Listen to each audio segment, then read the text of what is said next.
Hello everyone, welcome to the second lecture on carboxylic acids and its derivatives.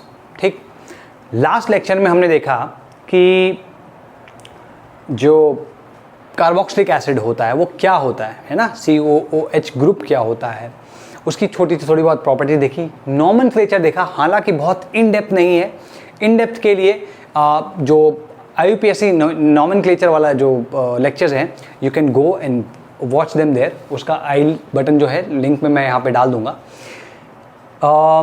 उसके अलावा we saw the preparation. तो हमने alkene से, alkyne से, try alkyl halide से, मतलब बेंजो ट्राई हैलाइड्स जो हमने देखे थे, प्राइमरी अल्कोहल से, सेकेंडरी अल्कोहल से, एल्डिहाइड से, कीटोन से, इन सब से हमने इसका प्रेपरेशन देखा. ग्रिग्नार्ड रिएजेंट का कार्बोक्सिलेशन भी कल हमने देखा था. वी सॉ 11 डिफरेंट रिएक्शंस, जिसमें से काफ़ी सारों के रिएक्शंस तो वी हैव ऑलरेडी सीन. तो मैंने उसको सिर्फ लिखवाया, उसका कोई मैकेनिज्म नहीं दिया. जहाँ जहाँ पे ज़रूरत होगी वहीं वहीं पे मैकेनिज्म की हम बात करेंगे. ठीक, okay. Now another one of them, the 12th one is Favorskii rearrangement. ये फेवोर्स्की रीअरेंजमेंट क्या होता है? जैसे मान लो कोई भी अल्फा हैलो कीटोन है या अल्फा ब्रोमो कीटोन है, अगर मैं इसे एक बेस से या स्ट्रॉन्ग बेस से ट्रीट करूं और फॉलोइंग इसका हाइड्रोलिसिस कर दूं, तो मुझे this is what I get.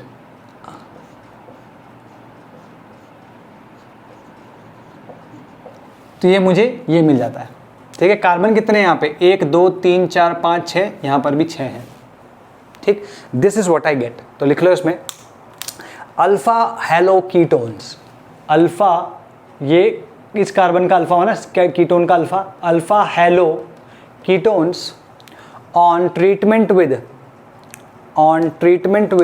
A strong base followed by acidic hydrolysis give carboxylic acids. ठीक है, alpha hello ketones on treatment with strong base followed by acid hydrolysis give carboxylic acids. ठीक है, इसके और एग्जाम्पल्स देखेंगे. सबसे पहले इसके मैकेनिज्म देख लेते हैं. मैकेनिज्म में क्या है कि इसमें एक रीअरेंजमेंट होता है. वो क्या है वो देखो. सबसे पहले देखते हैं भाई, हमारे पास दो ही चीज़ है ना, ये और ये सबसे पहले रिएक्ट करेंगे. तो let's talk about this one only. यहां पर तो Br है, ये हाइड्रोजन एसिडिक है, this hydrogen is acidic as well. तो ये जो OH माइनस है, ये OH माइनस इसको उड़ा के लेके जाएगा. ठीक, अब अगर ये लेके गया तो क्या हो सकता है कि ये डबल बॉन्ड यहां आ जाए और O माइनस इधर आ जाए. हाँ है ना,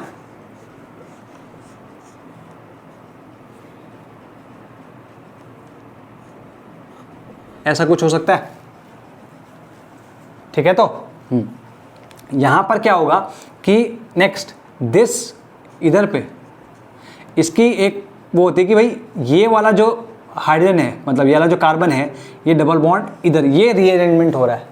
ये जो फेवोर्स्की रीअरेंजमेंट है बेसिकली है कि ये बॉन्ड यहां शिफ्ट कर गया और इस तरीके का कुछ एक इंटरमीडिएट बन गया.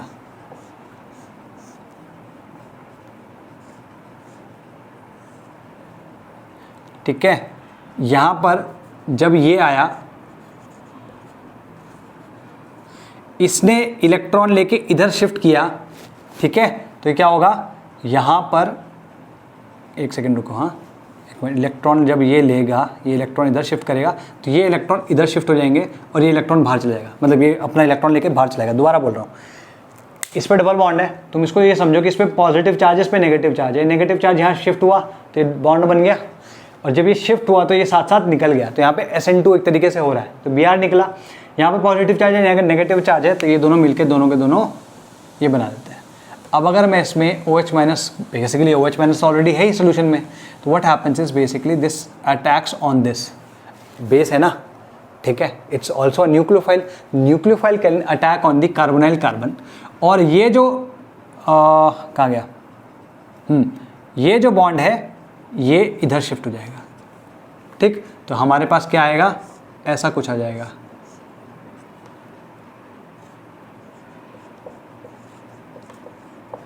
तो ये न्यूट्रल था, अगर तुम देखो ध्यान से ये माइनस बी आर निकल गया ना, बी आर माइनस, यहाँ से नेगेटिव चार्ज था, ये बी आर माइनस निकल गया, तो ये न्यूट्रल हो गया।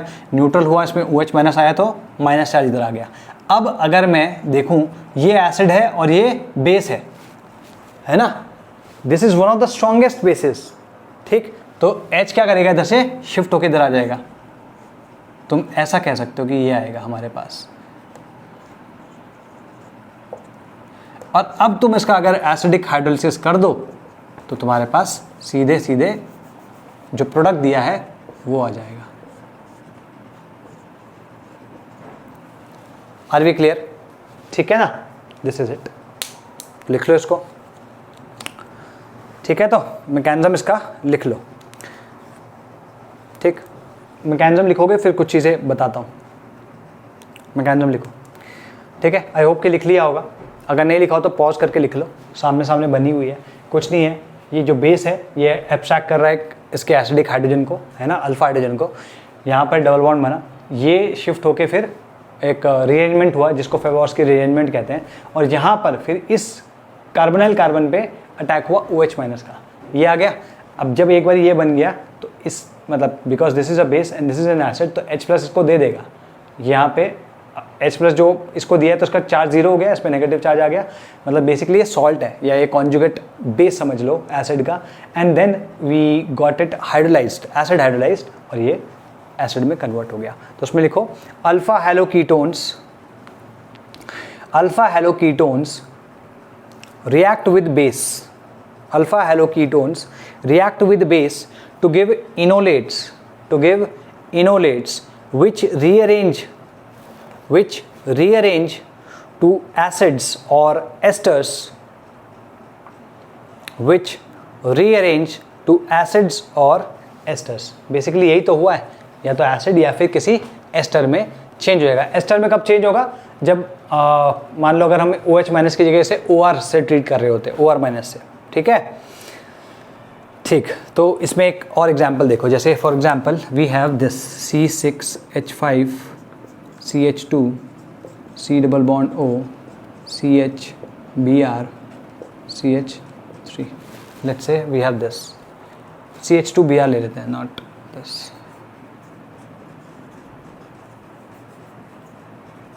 ठीक है, इसमें भी अगर तुम देखो तो हमारे पास वही NaOH और H3O प्लस है। ठीक है जी, इसमें क्या आएगा, इसमें अगर तुम देखो यहाँ से निकला तुम्हारा हाइड्रोजन, ठीक है। प्रोडक्ट बनाने का तरीका बता रहा हूँ, अगर यहाँ से हाइड्रोजन निकला है तो फाइनली किसके पास गया ये COOH, यहाँ पे तो तुम्हारे पास ये सिमेट्रिकल था। अगर हम इसमें बात करें तो पहले क्या आएगा CH और इस पे जाएगा फिर यहाँ पर, और जब ये यहाँ निकल गया तो it can also go OH यहाँ पर, ठीक है। ये आएगा C6H5 CH2 CH2 COOH। हालांकि जब तुम इसकी मैकेनिज्म अभी देखोगे तो तुम्हारे पास एक दूसरा प्रोडक्ट भी आएगा, लेकिन वो प्रोडक्ट कम प्रोबेबल होगा और ये प्रोडक्ट ज़्यादा प्रोबेबल होगा, उसका रीज़न भी वहीं पे बताते हैं। तो क्लियर है, यहाँ पर ऐसा कुछ आ जाएगा, गॉट इट, ठीक। तो उसमें लिखो अगर, चलो ठीक है, इसके अलावा अगर मान लो ये वाला है या फिर ये है,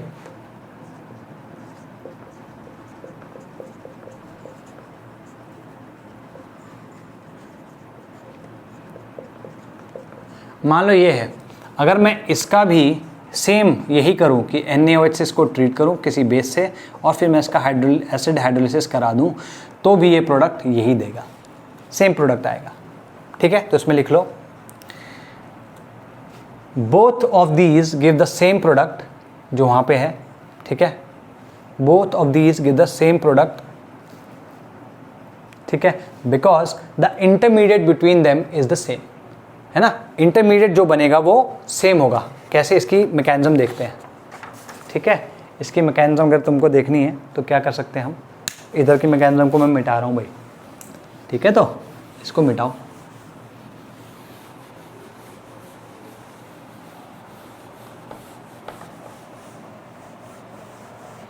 तुम दोनों से देखना, हाँ मैं दोनों से कराऊंगा इसको। इस वाले को देखते हैं। इस वाले में देखो C6H5 CH2 C double bond O CH2 Br है। अगर तुम इसमें OH माइनस रखते हो तो सबसे पहले यहाँ का एक H प्लस को हटाएगा। क्या आएगा यहाँ पे C6H5 CH minus C double bond O CH2 Br, ठीक है। और फिर क्या होगा, ये भाई साहब का अटैक सीधे इस पे हो जाएगा। हालांकि तुम अगर देखना चाहो तो इधर पे इसको देख सकते हो कि ये C6H5 CH, यहाँ पे मतलब इसका मैं रेजोनेंस स्ट्रक्चर बना रहा हूँ, ठीक है। CH double bond CO minus CH2 Br, तो ये अपने आप में स्टेबलाइज भी हो रहा है, ठीक है। ये तो एक चीज़ होगी। दूसरा, अगर तुम इसमें देखो, जब ये इस पर अटैक करेगा तो ये अपना बाहर निकला और हमें क्या मिलेगा C6H5 CH CH2 C double bond O C, ये आया, ये इसका इंटरमीडिएट आया। Are we clear? ठीक है जी। अच्छा, दूसरा वाला ले लो C6H5 CH Br C double bond O CH3। यहाँ पर अगर तुम OH माइनस रखते हो तो क्या होगा, OH माइनस से इसको ट्रीट करोगे तो H यहाँ से निकलेगा। H यहाँ से निकला तो क्या बनेगा C6H5 CH Br C double bond O CH2 minus. अब देखो अगेन मैं इसका भी, एक सेकेंड, नीचे वालों को मैं ना मिटा देता हूँ।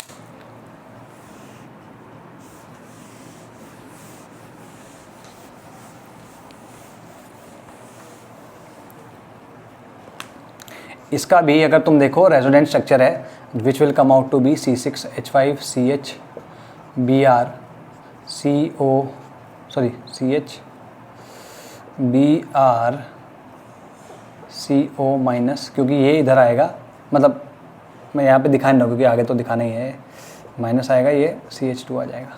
तो ये एक दूसरे को, मतलब basically this because of resonance this is stable. अब यहाँ पर अटैक का क्या होगा, इससे इसका पे अटैक होगा और ये भाई साहब निकल जाएंगे। तो अगर तुम ध्यान से देखो तो बन क्या रहा है, बन तो यही रहा है ना, ध्यान से देखो तो ये इंटरमीडिएट सेम आ गया, ठीक है। अब टूटेगा क्या, या तो ये टूट सकता है या ये टूट सकता है। मान लो हम दोनों को तोड़ के देखते हैं। अगर ये वाला टूटा इधर वाला तो क्या बनेगा, ये वाला टूटा तो ऐसे करके आएगा ये, या नहीं। और OH माइनस का अटैक किस पे होगा, OH माइनस का अटैक तो इसी पे होना है, इस कार्बन पे, ठीक। तो OH माइनस का अटैक होगा तो क्या आएगा C6H5 CH CH2 COOH, ये आएगा, ठीक। अच्छा, अगर मैं इसको तोड़ता हूँ इस वाले को तो क्या आएगा, यहाँ पर नेगेटिव चार्ज आएगा और OH इस पे आ जाएगा। OH माइनस का अटैक तो यहीं होना है, चाहे कहीं से भी हो, ठीक है, इस पे ही होना है।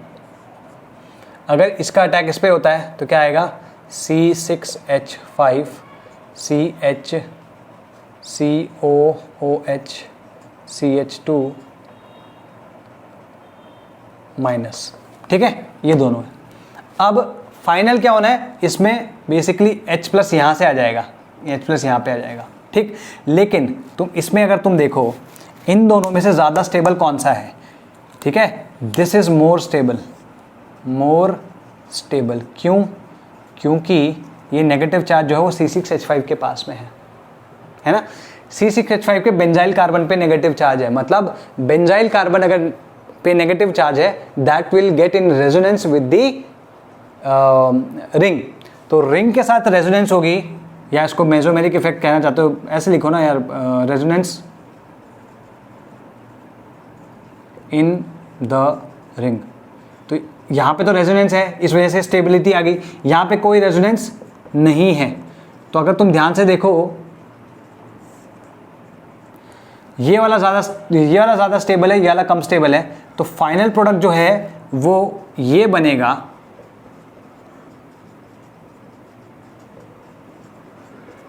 इंस्टेड ऑफ ये क्या बनेगा C6H5 CH2 CH3 हो जाएगा इनफैक्ट ये, और ये COO माइनस। तो इन दोनों में ज़्यादा स्टेबल स्टेबल इंटरमीडिएट से ये बना है, इसलिए ये प्रोडक्ट आएगा। ठीक है, तो this will be the major product one thing, और चाहे ये हो दोनों से प्रोडक्ट यही आएगा। फिर इसके बाद तुम इसका हाइड्रोलिसिस कर लो, हाइड्रोलिसिस करोगे तो फाइनल प्रोडक्ट क्या आएगा, वो मतलब बेसिकली H लग जाएगा यहाँ पे। ठीक है, तो लिखो इसमें, ये केस 1 था, ये केस 2 है ना, तो इसमें लिख लो इसको।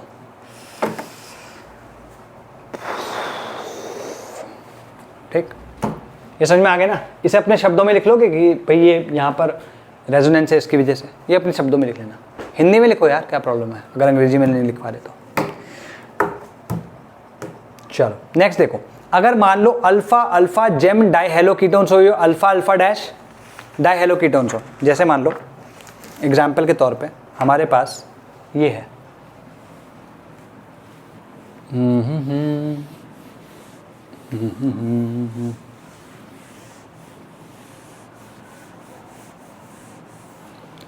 अगर तुम ध्यान से देखो, अगर मान लो हमारे पास ये भी है CH3 CBr, यहाँ पर हमारे पास जेम डाइहेलाइड्स है। ठीक है, मान लो ऐसा कुछ है हमारे पास पे।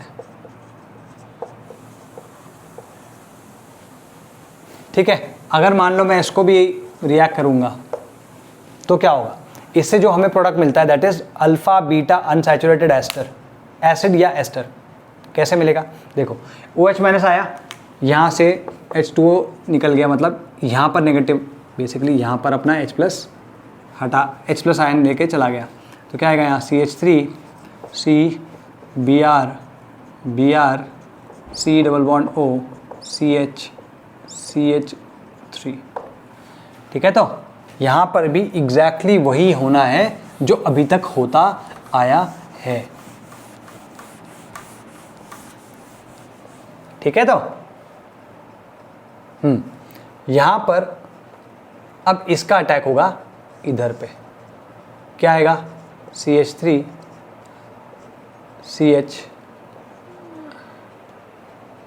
CBr C double bond O CH3। ठीक है, तो आर वी क्लियर।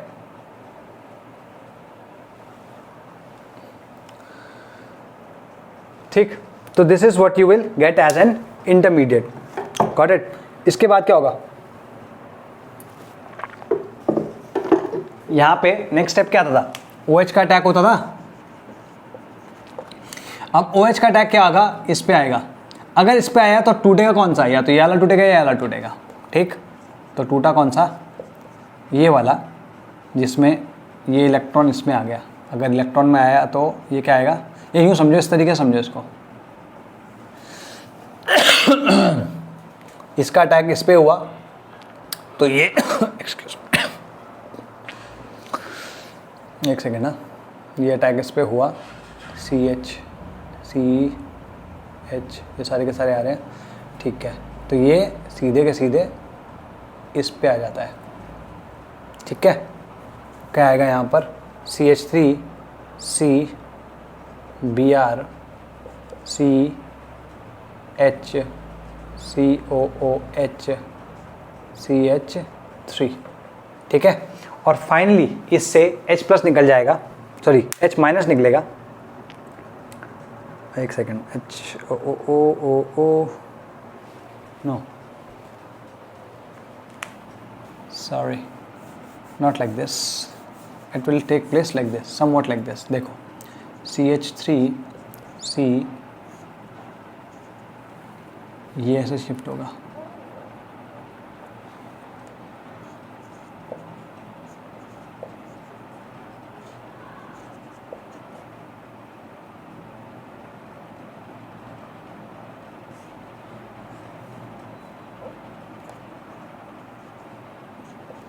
यही तो आएगा कि नहीं आएगा। OH माइनस का अटैक हुआ तो इधर शिफ्ट हो गया। ठीक है, ये इधर शिफ्ट हुआ, O माइनस H CH3 आ गया। अब अगर तुम ध्यान से देखो, सबके बॉन्ड पूरे के पूरे हैं। इधर क्या होता है, ये भाई साहब जैसे ही इधर पे अटैक, मतलब इधर पे अपना बॉन्ड बनाएंगे, ठीक है, और ये वाला बॉन्ड जो है ये इधर आ जाता है, और ये अपने आप निकल जाएगा। कैसे, देखो ध्यान से, ये कार्बन पे अगर तुम इसका अटैक करवाओगे तो उस पर कितने बॉन्ड है, 4 बॉन्ड ऑलरेडी हैं। अगर ये नेगेटिव चार्ज इसको मतलब अपने इलेक्ट्रॉन दे रहा है वो इसको, तो ये कोई बॉन्ड इससे जाना चाहिए। ये बॉन्ड यहाँ से निकला तो उसने क्या बनाया, डबल बॉन्ड। अगर ये इसको डबल बॉन्ड बनाना है तो यहाँ पे बेसिकली समझो ये इलेक्ट्रॉन इधर आए और इन्होंने इधर पे डबल बॉन्ड बनाने के लिए तो अपने इलेक्ट्रॉन दिए, तो इसके पास लेने के लिए भी तो होने चाहिए। कैसे होगा, Br बाहर निकलेगा तब जाके इसके ऊपर पॉजिटिव चार्ज आएगा। तो ओवरऑल जो बनता है सीन वो बनता है ये CH3 C double bond COOH CH CH3। तो यहाँ पर हमें इनफैक्ट हाइड्रोलिसिस की ज़रूरत भी नहीं पड़ेगी। Are we clear? ठीक है, तो तुम इसमें अगर ध्यान से देखो जब भी मिलता है इसमें ये ऐसा कुछ मिलेगा। इसको मैं थोड़ा एक सही तरीके से लिख देता हूँ, यू विल गेट दिस।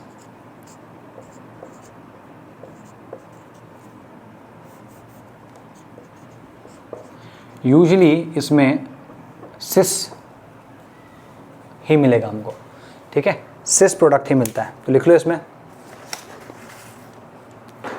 लिखो लिखो भाई लिखो। This reaction always gives cis alkenes. This reaction always gives cis alkenes, hence the reaction is stereoselective. यहाँ पर ये सिस एल्कीन मिल रहा है ना, हालांकि ये एसिड है लेकिन सिस एल्कीन वाला एसिड है। सेम चीज़ अगर मैं, ये तो क्या था, जेम डाइहैलाइड था ना,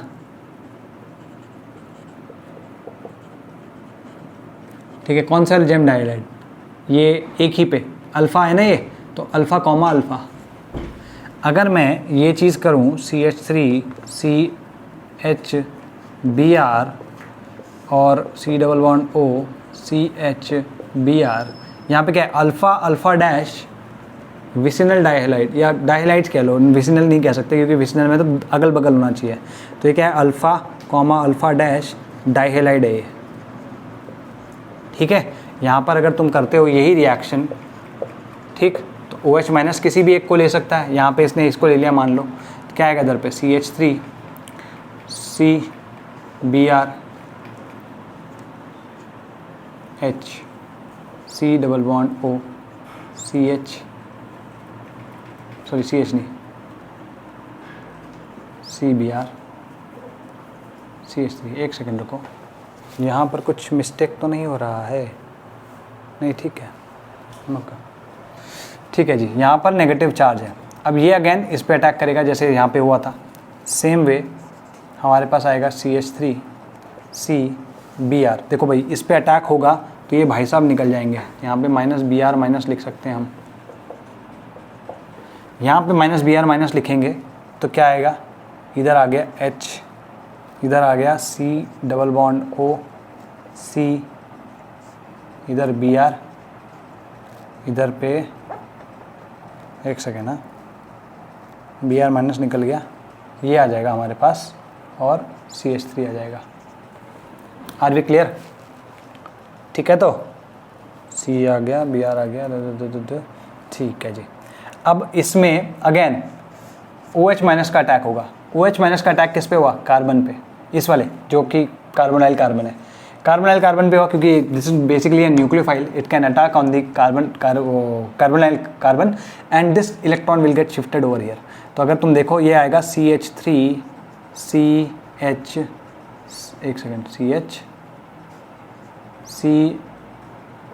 CH3 Br और यहाँ आएगा क्या, COH माइनस, ठीक है जी। अब जब यहाँ पर O माइनस आ गया, अगर तुम ध्यान से देखो कि ये और ये सेम नहीं है, ये दोनों के दोनों सेम है। अगेन व्हाट विल हैपन, यहाँ पर ये इलेक्ट्रॉन इधर शिफ्ट होंगे, ठीक है, ये इलेक्ट्रॉन इधर शिफ्ट होंगे, तो ये इलेक्ट्रॉन इधर शिफ्ट होंगे और ये अपने इलेक्ट्रॉन लेके भाग जाएगा, ठीक। तो इधर आएगा CH3 CH double bond C CH3 COOH, ठीक है।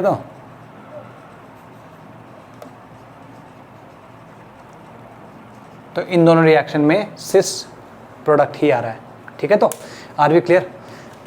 तो ये तुम्हारी फेवर्स की रीअरेंजमेंट हो गया, काफ़ी लंबा चला गया है लेकिन इम्पॉर्टेंट है, ठीक। चलो इसको कर लो। अब नेक्स्ट हम बात करेंगे कोच रिएक्शन की। इसके बारे में बहुत ज़्यादा नहीं बोल रहा हूँ, इसमें कुछ नहीं करना होता। सिंपल तुम किसी कार्बोक्सिलिक एसिड को बनाने के लिए किसी एल्केन को, सॉरी एल्केन नहीं, एल्कीन को विद कार्बन मोनोऑक्साइड और वाटर के साथ में रिएक्ट करा दो in the presence of a protonic acid, ठीक है। तो हमें क्या मिलेगा, जैसे RCH डबल बॉन्ड CH2 है, this is called coach reaction, ठीक है, विद CO प्लस H2O, ठीक है, in the presence of H plus. तो क्या मिलेगा यहाँ पे RCH COOH CH3, this is what you will gate. तो अगर तुम ध्यान से देखो तो यहाँ पे हम क्या मिल रहा है, COOH प्लस H मिल रहा है। इन दोनों से मिला के ये H को इस पे ऐड कर दो और ये COH को इस पे ऐड कर दो, that's it. Like that's what I am like. तुमको अगर प्रोडक्ट बनाना हो तो इस तरीके से बना सकते हो। लिख लो, कार्बोक्सिलिक एसिड में बी सिंथेसाइज्ड, कार्बोक्सिलिक एसिड में be synthesised by adding CO plus H2O to an alkene, CO plus H2O to an alkene at high temperature and pressure, in the presence of a protonic acid as a catalyst, in the presence of a protonic acid as a catalyst, ठीक है जी। Now the 14th one है एसिटोएसिटिक ester से, from एसिटोएसिटिक ester, ठीक है। तो एसिटोएसिटिक asters क्या होते हैं पहले देखते हैं।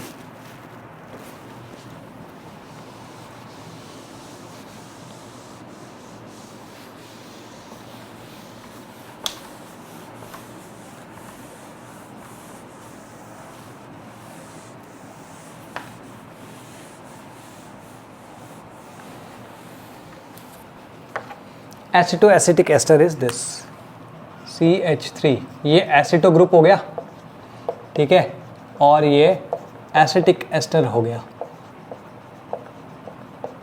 This is called एसिटोएसिटिक ester. तो इसके बारे में लिख लो। इसके पास क्या है भाई, एक एक्टिव मिथिलीन ग्रुप है, तो इसके पास एक्टिव हाइड्रोजन्स है। तो लिखो, it contains an active methylene group containing acidic hydrogen. It contains an active methylene group containing acidic hydrogens. ठीक है। अब इसकी प्रॉपर्टी क्या होती है, हम पहले भी देख चुके हैं कि अगर मैं इसे एक स्ट्रॉन्ग बेस के साथ में ट्रीट करूं, जैसे C2H5O माइनस C2H5OH और NaH इन THF, ठीक है, किसी भी एक एसिड मतलब इसके साथ ट्रीट करूं, तो what does it give us, सबसे पहला जो हमें ये चीज़ देगा दैट विल बी दिस।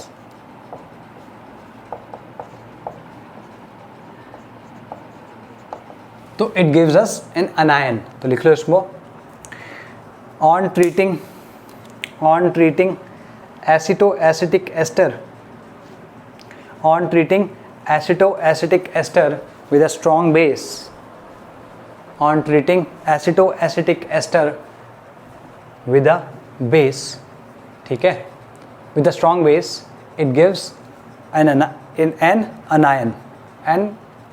मतलब कार्बनायन देगा।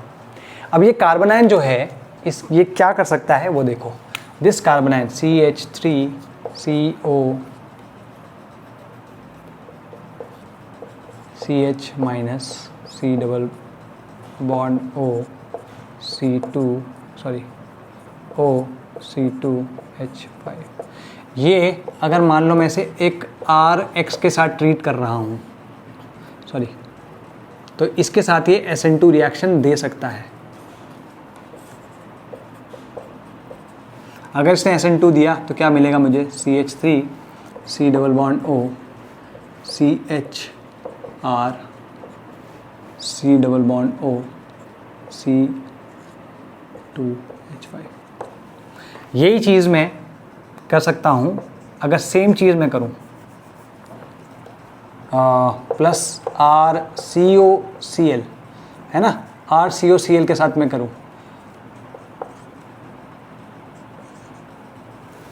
ठीक है। तो यहाँ पर भी ये इसी तरीके से रिएक्ट कर सकता है। ये जो कार्बोनाइल कार्बन है एक तरीके से, इस पे अटैक हो सकता है किसी न्यूक्लियोफाइल का, और ये भाई साहब निकल सकते हैं यहाँ से।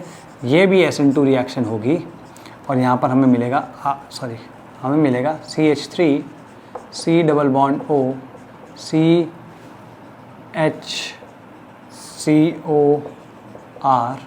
और यहाँ पर आएगा C double bond O C2H5, ठीक है।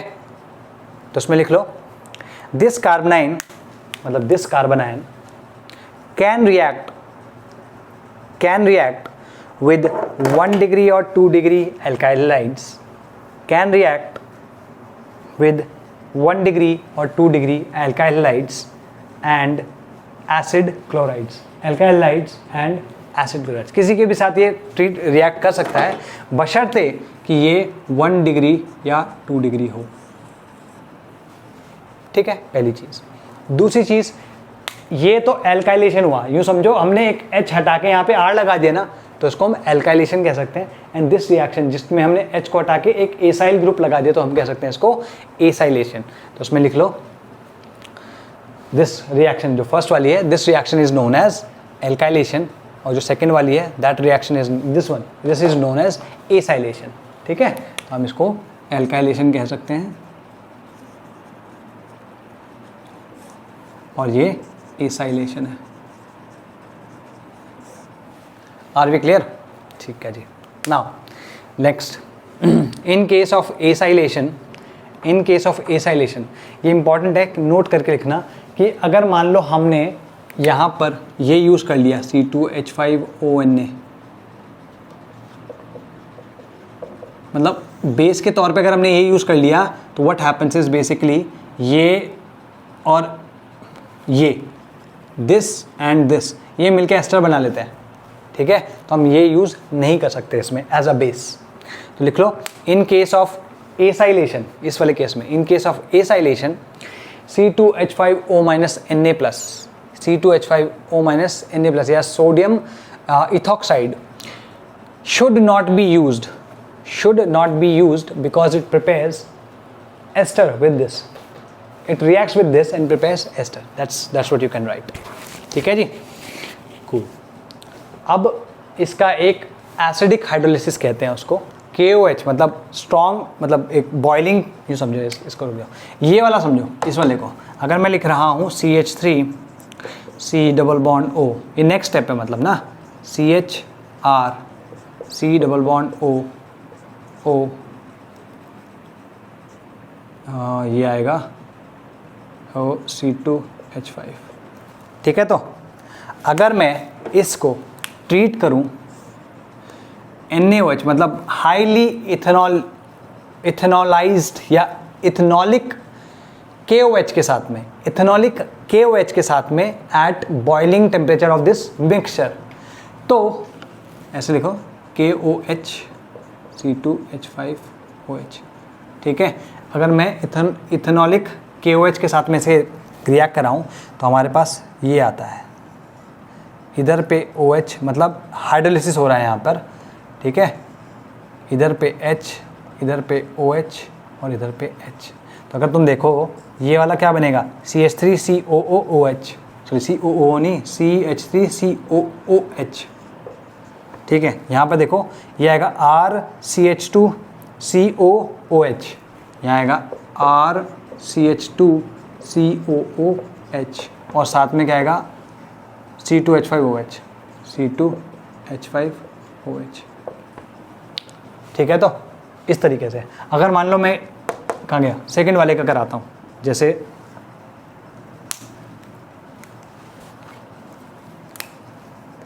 CH3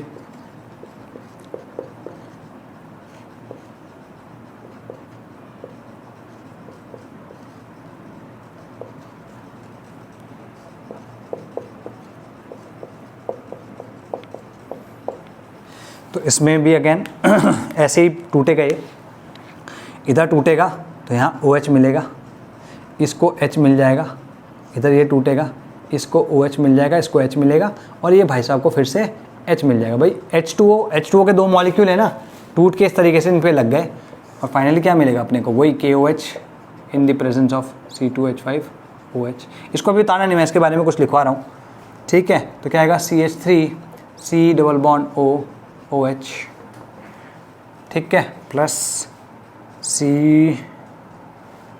R C double bond O CH2 COOH plus C2H5OH, ठीक है। तो आर वी क्लियर, ठीक है। इसमें लिख लो एसिटोएसिटिक एस्टर, जो एसिटोएसिटिक एस्टर है, इससे जो प्रोडक्ट बन रहे हैं उनके बारे में।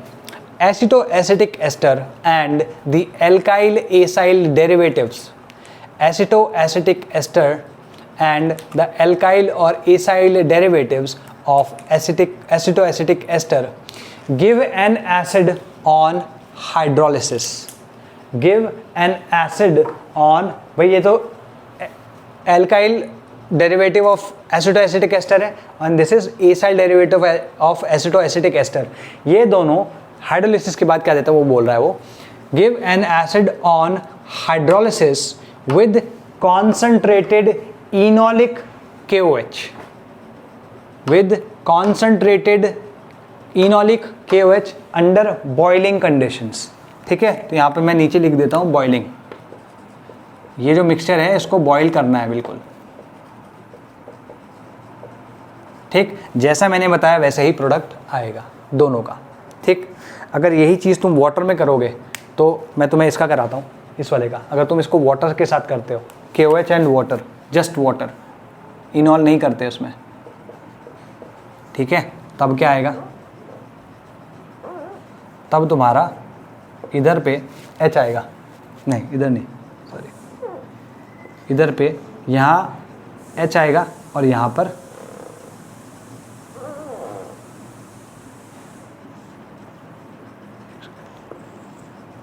OH इधर आ जाएगा, ठीक है। तो यहाँ पर एसेंशियली जो फाइनली बनता है, मैं वाटर के साथ बता रहा हूँ कि भाई अगर मान लो तुम इसके साथ ना करा के वाटर के साथ करा दो इसको, रिएक्शन को,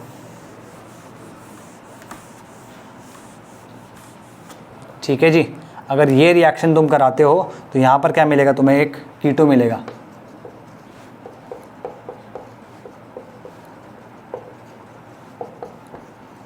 ये CO2 बन जाता है, CO2 बन जाता है, और यहाँ पर C2H5OH बनेगा।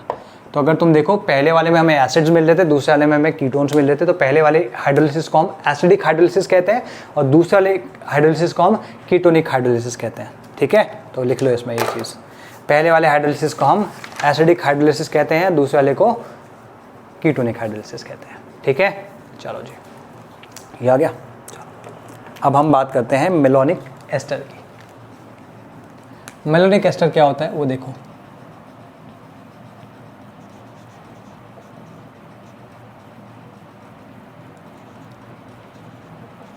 एस्टर, ये नोट डाउन कर लो, ठीक है। मेलोनिक एस्टर क्या होता है वो भी देखेंगे, और मेलोनिक एसिड पहले देख लेते हैं वो क्या होता है। मैंने तुमको ओम्सगा करके कराया था ना, oxalic, malonic, succinic, glutaric and adipic, ठीक है। तो ठीक है जी, इसके बारे में पहले तुमको बताते हैं। ये हटाओ,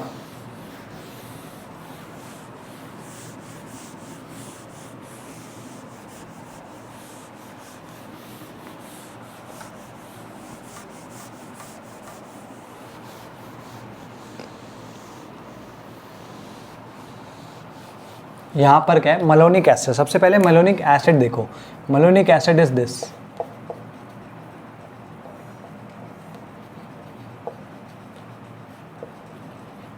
दिस इज मेलोनिक एसिड, ठीक है।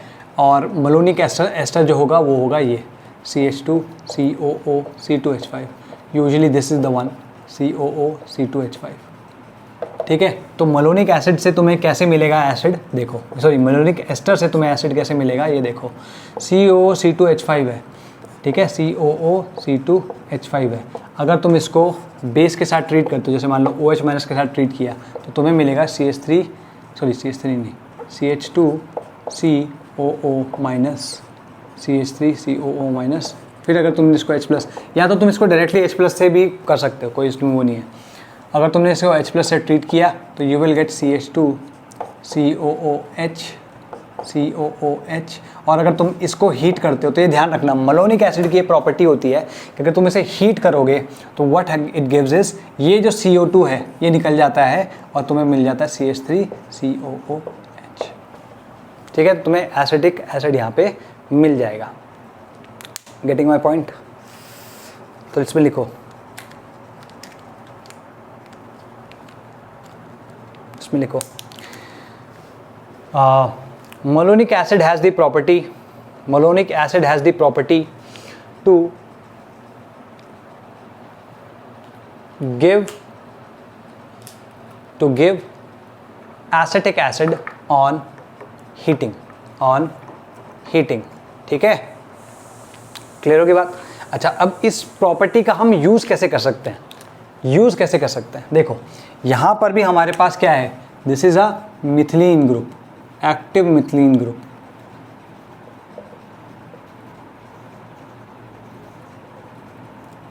ठीक है, अगर और इसके बाद 2 हाइड्रोजन है भाई, या तो हम एक रिप्लेस कर सकते हैं, मतलब जैसे हमने एल्काइलेशन पिछले वाले में किया था, वही एल्काइलेशन या तो एक बार करो या 2 बार करो। अगर तुमने एक बार ही एल्काइलेशन किया, जैसे for example if you did this CH2 COO C2H5 और COO C2H5, ठीक है, और अगर तुमने let's say you did this C2H5O minus C2H5OH और या फिर NaH और THF, अगर तुमने ये किया तो तुम्हें क्या मिलेगा, CH COO C2H5 COO C2H5, ये मिल गया।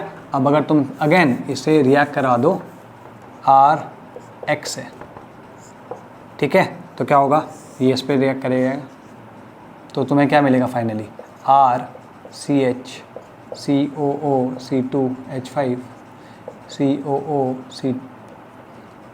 C2H5, ये मिल जाएगा कि नहीं मिल जाएगा तुमको फाइनली? Are we clear?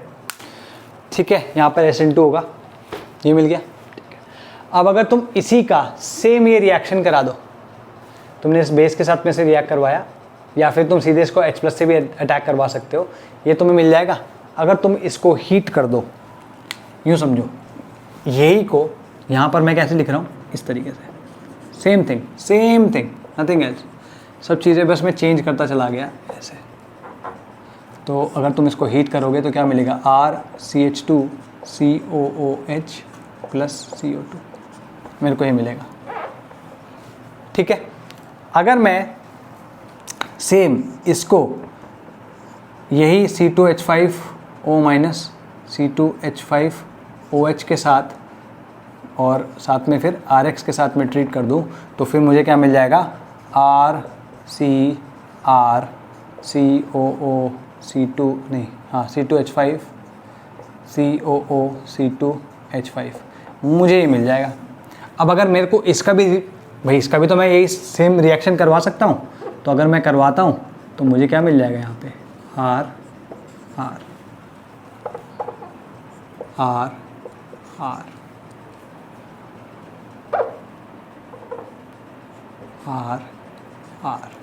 ठीक है, तो यहाँ पर क्या मिलेगा मुझे, R, 2 R आ जाएंगे, R और R, CH COH plus CO2।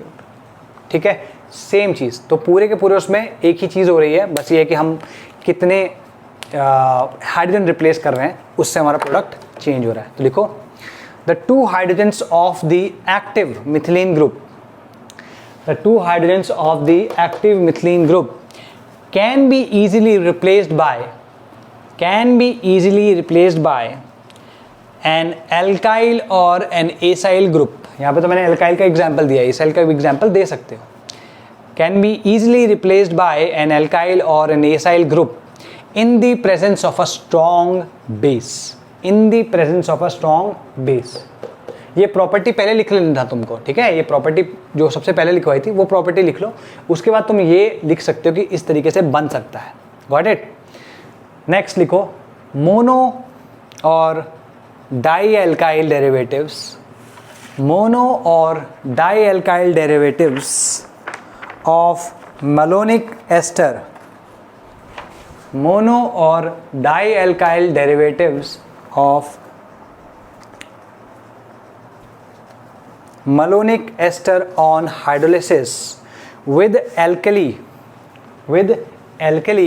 on subsequent acidification, with alkali on subsequent acidification give derivatives of malonic acid, derivatives of malonic acid which on heating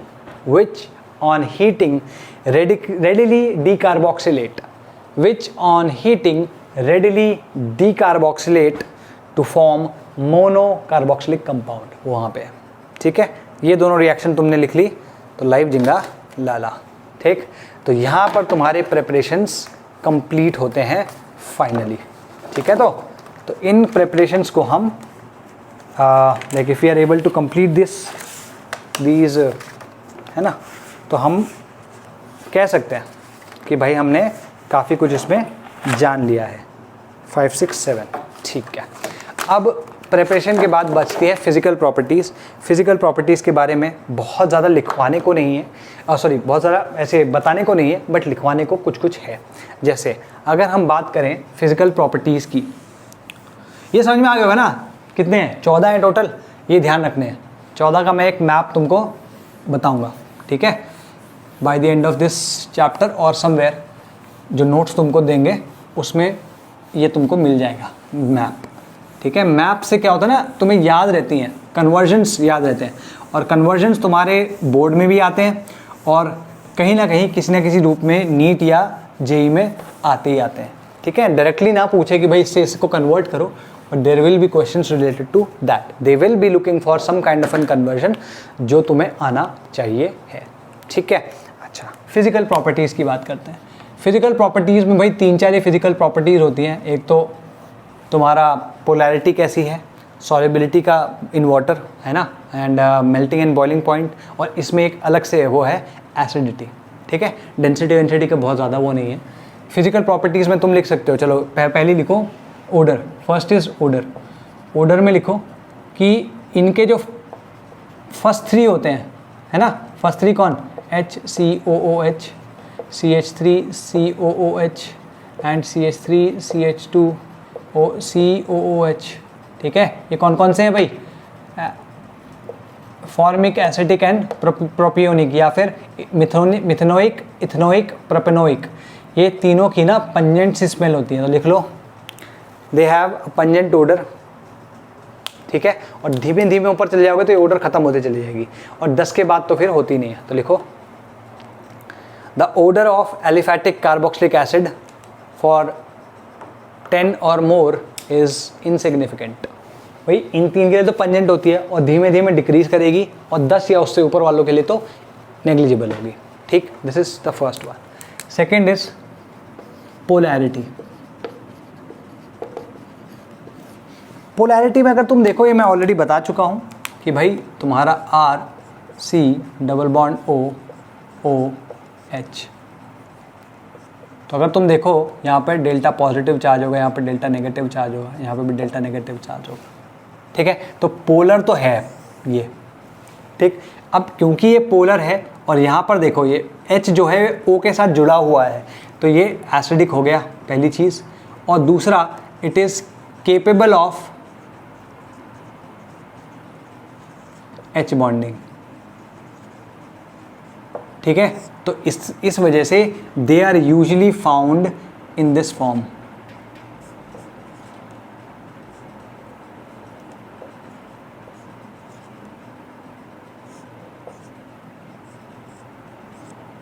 एक सेकंड रुको यार, क्या कर रहे हैं हम।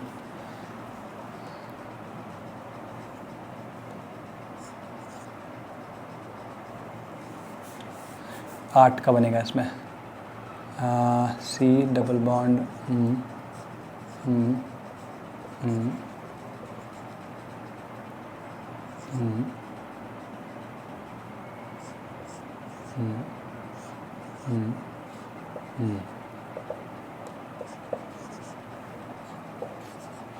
आठ का एक रिंग बन रहा दिख रहा है तुमको कि ये हाइड्रोजन बॉन्डिंग इसके साथ कर रहा है, ये हाइड्रोजन बॉन्डिंग इसके साथ कर रहा है, ठीक है।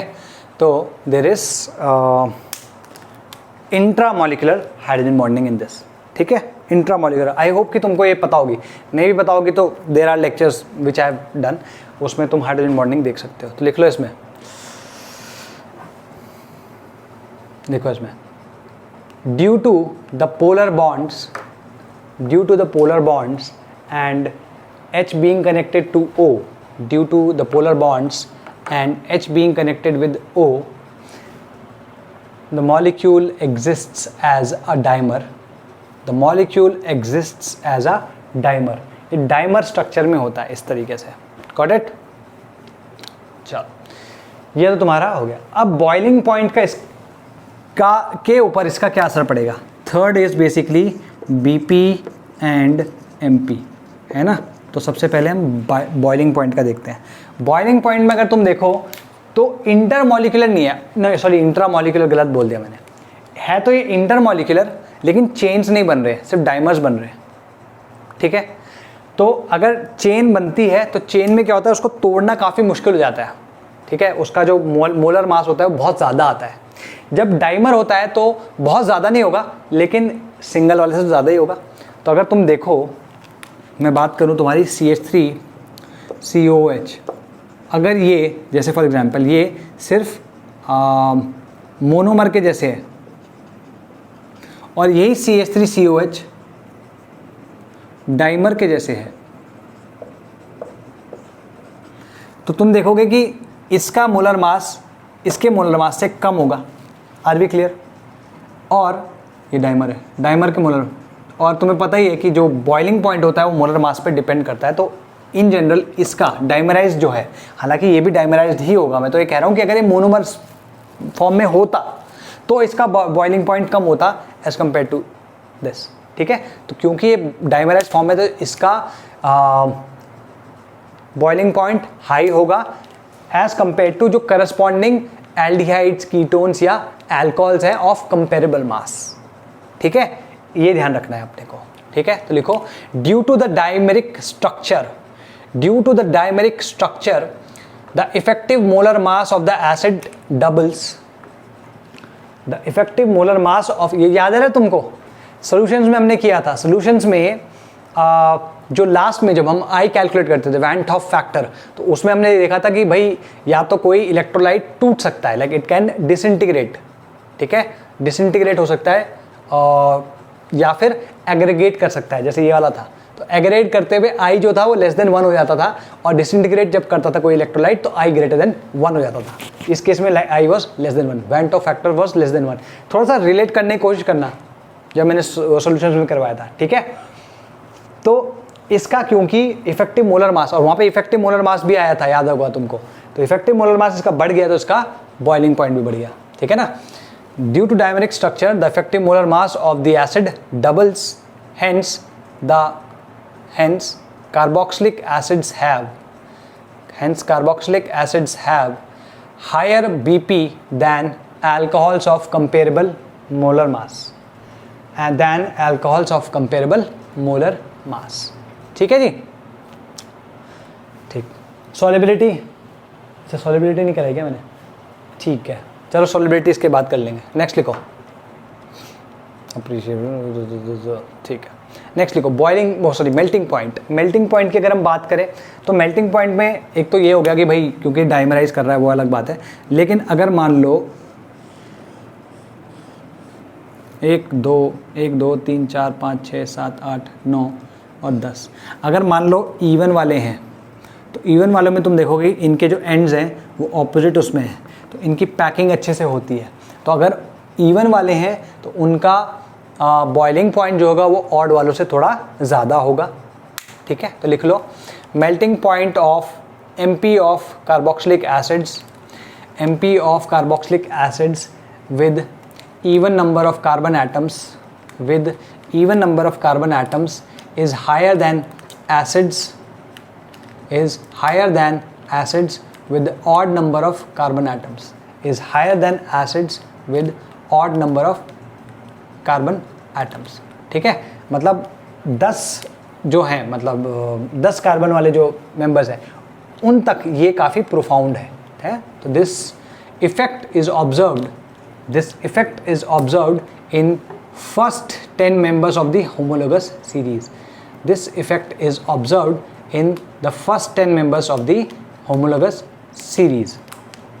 ठीक है जी. ठीक है, इसका रीज़न भी तुम्हें पता होगा, क्योंकि फिटिंग अच्छी हो रही है, जो पैकिंग है वो अच्छी है. ठीक है, तो because the packing is better in even ones, because the packing is better in even ones, the melting point is high. ठीक. अच्छा, अगर मान लो यही चीज़ हम बात करें एरोमेटिक एसिड्स की, तो एरोमेटिक एसिड्स जो होते हैं वो प्लेनर होते हैं. तो अब तुम पेपर्स हैं जैसे, तो पेपर्स को स्टैक करो एक के ऊपर एक, तो काफ़ी अच्छी पैकिंग हो जाती है ना. ठीक है, इनफैक्ट अगर तुम पेपर्स को अच्छे से पैक करो ना तो they can even stop a bullet. ठीक है, तो लिखो the MP of benzene derivatives is usually higher. The MP of benzene derivatives is usually higher than aliphatic acids, of comparable mass because of their planar structure,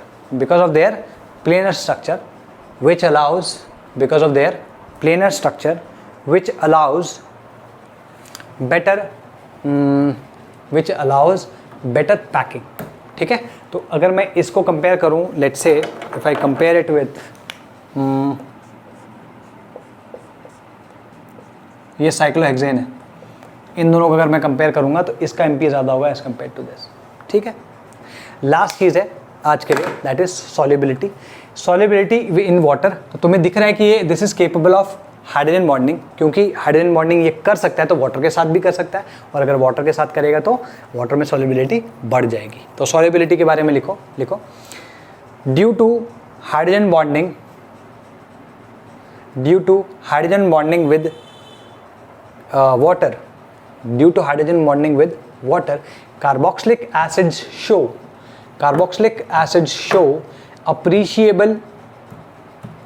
appreciable solubility in water. और जैसे जैसे तुम molar mass बढ़ाते चले जाओ वैसे वैसे solubility घटती चली जाएगी, and the solubility decreases as the molar mass increases, और अगर मेरे को कार्बोक्सिलिक एसिड्स और लेट्स से एल्कोहल्स के साथ कंपेयर करना है तो कार्बोक्सिलिक एसिड में ज़्यादा स्ट्रॉन्ग हाइड्रोजन बॉन्डिंग होगी, इस वजह से उनका जो सॉल्युबिलिटी इन वाटर वो अल्कोहल से ज़्यादा होगी. तो लिखो since hydrogen bonding, the strength of hydrogen bonding of या in carboxylic acids, since the strength of hydrogen bonding in carboxylic acids and water, या between carboxylic acids and water is stronger than the hydrogen bonding between alcohols and water, is stronger than the hydrogen bonding between carboxylic acid and water. The solubility of carboxylic acids is more than that of alcohols in water. The solubility of carboxylic acids is more than, higher than the solubility of alcohols in water. Alcohols भी comparable mass वाले, ठीक है, comparable mass, alcohols of comparable mass with water. ठीक है, तो यहाँ पर हमारी फिजिकल प्रॉपर्टीज खत्म होती है. तुम पूछ रहे होगे सर एसिडिक प्रॉपर्टीज की आपने बात करी थी. Again very good, we are going to take a look at it tomorrow in tomorrow's lecture, और maybe the day after, जब भी नेक्स्ट लेक्चर होगा उसमें हम उस को देखेंगे कि तुम एसिडिक जो प्रॉपर्टीज़ है वो कैसे वेरी करेंगी by with structure and with substituents and all those things. ये हम ऑलरेडी वैसे 11th स्टैंडर्ड में देख चुके, but I just want to go through it so that it gets refreshed and then we will move on to the chemical properties of this chapter, जो कि 1 या 1.5 lecture से ज़्यादा का काम नहीं है. ठीक, so I hope that you enjoyed this lecture, I hope that you like the energy, I hope that you learn something new, maybe तुम्हारे कोई कॉन्सेप्ट थे जो कि प्रॉब्लम्स या कॉन्सेप्ट जो तुम्हें प्रॉब्लम दे रहे थे वो तुम्हारे क्लियर हुआ।